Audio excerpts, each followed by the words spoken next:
You're listening to the Mind Manual Podcast, episode 50, Why We Stay Stuck, the Hidden Patterns of Suffering. If you want a particular result in your life, but you're unable to get it, tune in to start training your brain and expanding your emotional intelligence to unlock the most powerful and underutilized performance tool that we have. It's the most important work you could do because it affects every area of your life. Well, we've all seen it, perhaps felt it ourselves. The relentless cycle of returning to what we know, even when it brings us pain.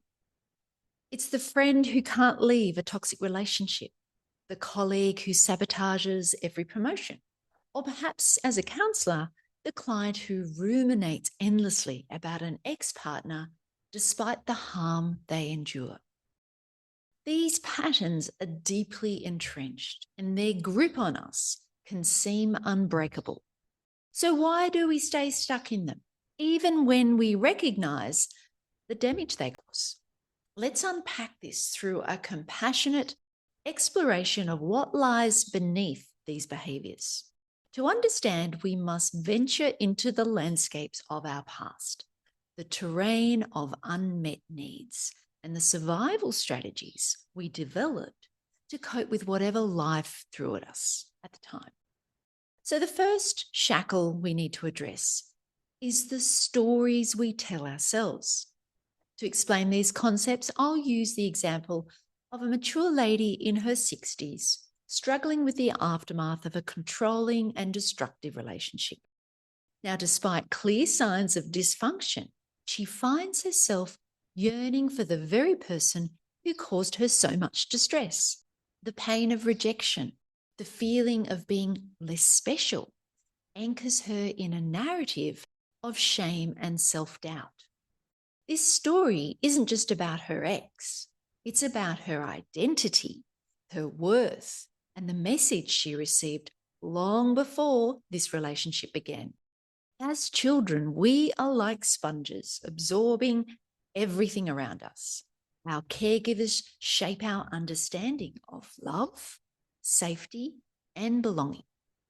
Now, if those early experiences were inconsistent, conditional, or absent, we end up internalizing a belief that I must earn my love, or worse, I'm not worthy of love.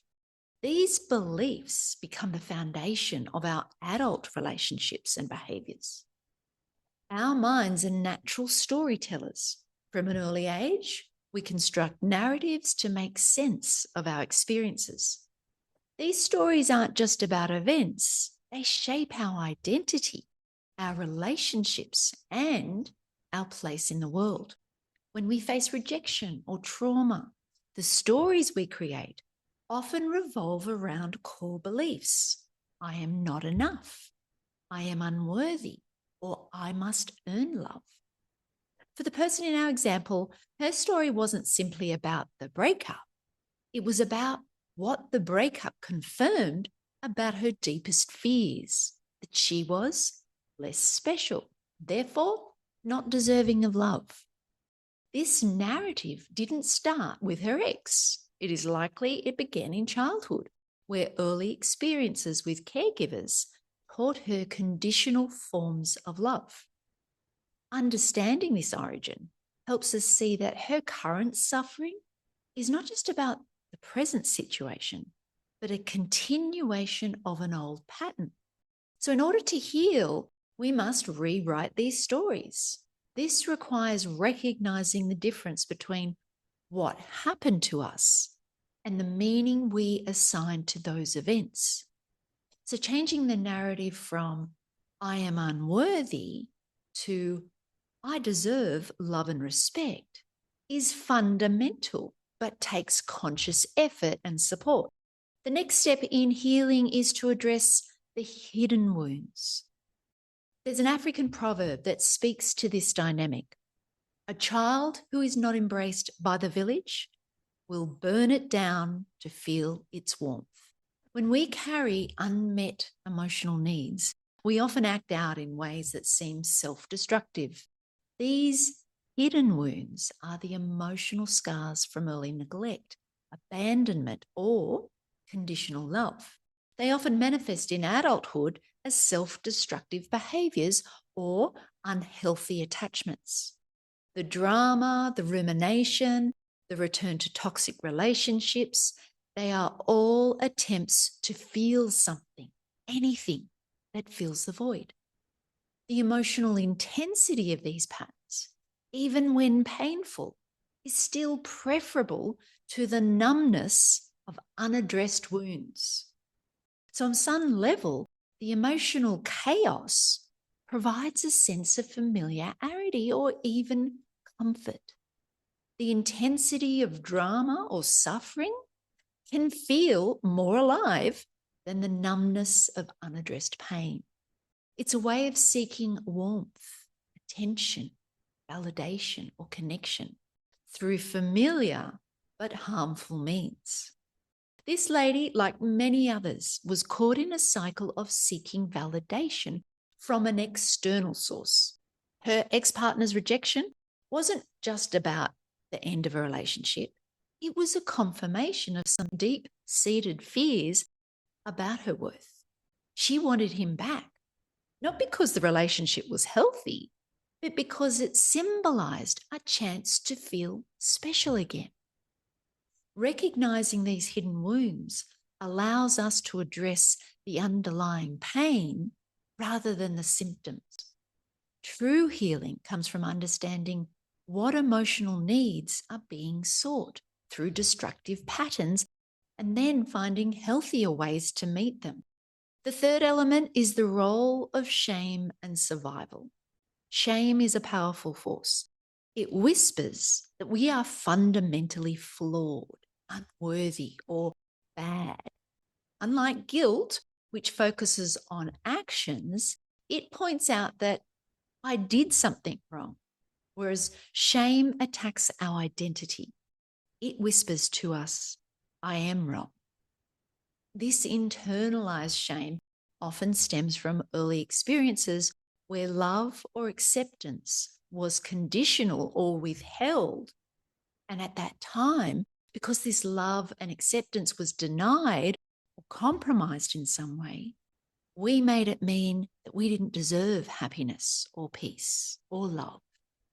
And in our example, this lady dismissed any suggestions of self-care, any mindfulness work, or investing in creating her life going forward because on some level, she didn't believe she was worthy of that care or consideration.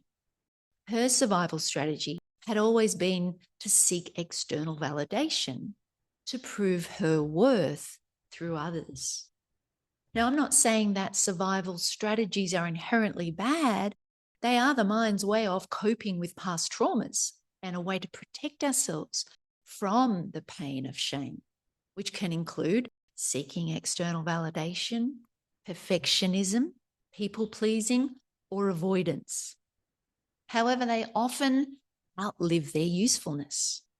What once protected us can become the very thing that keeps us stuck.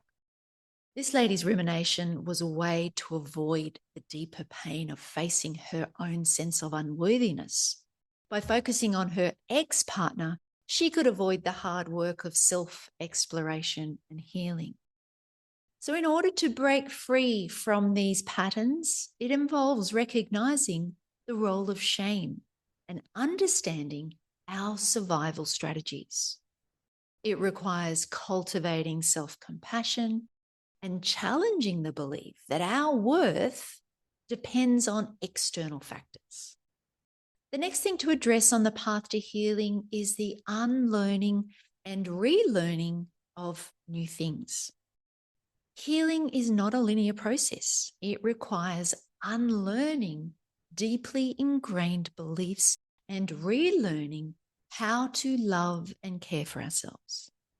These patterns are often deeply ingrained.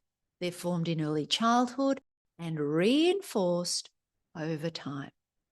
So Our Lady's belief that she had to earn love and prove her worth was a survival strategy that once served her. This lady needed to see that her worth was not dependent on her ex-partner's approval. She needed to reconnect with the parts of herself that had been neglected and abandoned. Now, this is no small task. Unlearning and relearning are ongoing processes. They require conscious effort, support, and a willingness to confront uncomfortable truths. It's not about quick fixes, but about building new, healthier ways of relating to ourselves and the world. This takes time and patience and repetition. The belief that love and worth are conditional is deeply embedded. It's not something that can be undone in a single session. It requires a fundamental shift in how we see ourselves and the world. This will require us to move beyond the blame game. Now, this is challenging because it's easier to stay angry at someone else than it is to confront our own pain. So our lady in this example wanted validation that she was the victim, that her ex-partner was to blame for her suffering. And while acknowledging the harm that is done is important, staying in that place of victimhood only perpetuates the cycle of suffering. The real work lies in taking responsibility for our own healing. This doesn't mean excusing the behavior of others or denying our pain. It means recognizing that we have the power to change our relationship with that pain. This lady's rumination about her ex was a form of self-abandonment. By focusing on him, she was neglecting herself. The path forward requires a shift in focus from external validation to internal healing. And only then can we reclaim our agency and begin to break free from the cycle of suffering.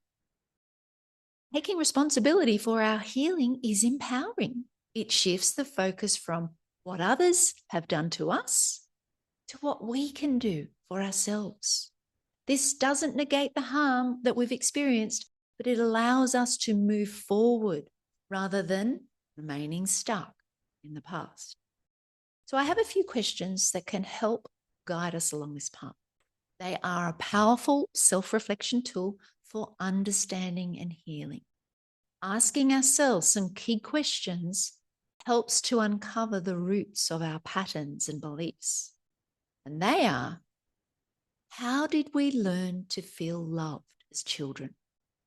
If love was conditional or inconsistent, chances are we may still be seeking it in similar ways as adults.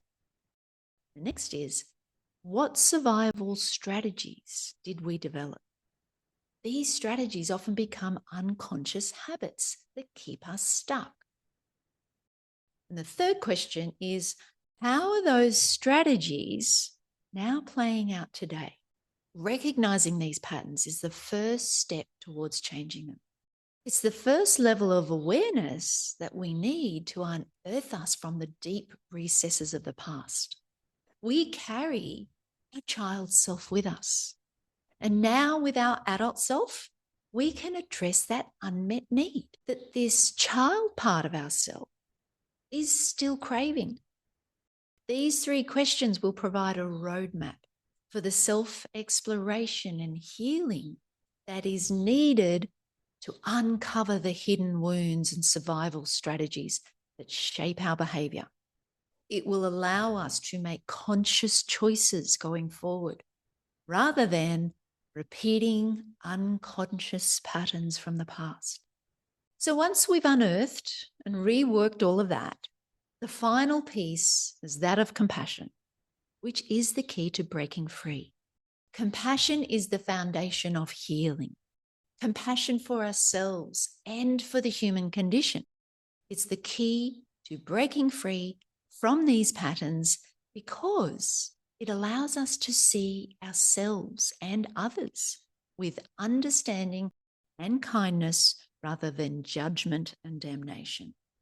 So many of our self-destructive patterns are rooted in shame and self-criticism. We all carry wounds, and we all have survival strategies that once served us, but now they hold us back. By understanding and accepting these dynamics, we can begin to deal with them and ultimately heal these hidden wounds. For Our Lady in this example, it meant shifting the focus from her ex-partner to herself. It meant recognizing the ways she had abandoned herself in search of external validation. It meant learning to care for herself in the way she had always wanted others to care for her. This is the true work of healing, turning inward with kindness, acceptance, and compassion. But it's not a one-time event. It's an ongoing practice. It requires patience, persistence, and a willingness to confront our own pain with kindness. By cultivating compassion, we create the conditions for true healing and transformation. So coming back full circle, why do we stay stuck? Because change is hard. Because the familiar, even when painful, feels safer than the unknown. Because the wounds we carry are deep and the survival strategies we've developed are powerful. But with awareness, with compassion and patience, we can break free from all of them. We can unlearn the patterns that keep us stuck and relearn how to love and care for ourselves. This is the journey we are all on, a journey towards healing, towards wholeness, and towards the peace and happiness we truly deserve. If you enjoyed listening to this podcast, you have to come and check out Mind Scholars. It's my monthly coaching membership where we take all of this work to a much deeper level. We study it and then apply it to the everyday in every way. So if you want to take your life to a whole new level, join me in Mind Scholars over at themindmanual.com/join. I look forward to seeing you there.